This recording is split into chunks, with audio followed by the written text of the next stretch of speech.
everybody. Here's my first experience at the Sweat House, and what we're looking at right now is the cold plunge. Currently sitting at about 50 degrees, which is pretty chilly, and from what I understand, the goal with this is to get to 3 minutes. So we'll see how I do with that. I said first time, one's pretty good, but I'm gonna shoot for 3. So, and if I also sound like I'm talking kind of quiet, it's very calm and serene in here. If we look over here, we've got our timers. These are hour sessions. They do set up the TV. You can actually watch whatever you want.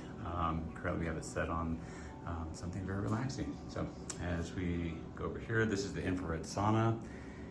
And then next to that is the vitamin C shower.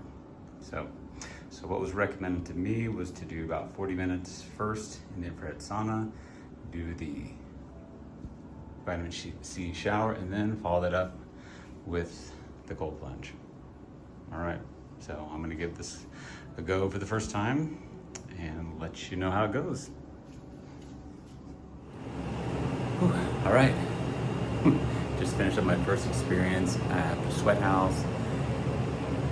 Wow, one thing I learned about myself is I'm not nearly as tough as I thought I was. My first plunge lasted about a minute.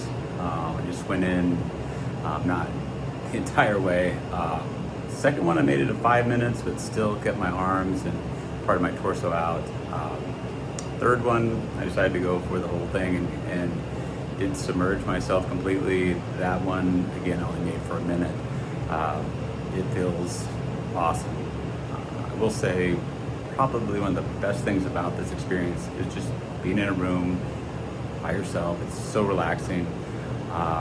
Knowing that no one else is going to bother you. It's you can kind of set your own pace. I did 20 minutes in the sauna behind me, followed by the vitamin C shower.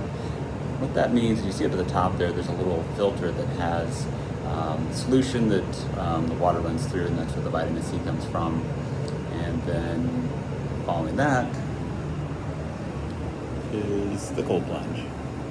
So yeah, I would highly recommend this. Great experience. They think of everything. You can sync your phone to the TV they have on the wall here, to the speakers in the sauna. That's another thing. This is the first time I've experienced a infrared sauna. I've done a lot of traditional saunas, but this is my first time in infrared, and actually really liked it. It wasn't as hot as your traditional saunas, but still felt very warming, and a different kind of warmth, less sort of surface and a little bit deeper. So in the background you can see that it kind of turns on periodically, and that's the red light. So yeah, I say give it a shot right up here on College and just south of Broad Ripple Avenue.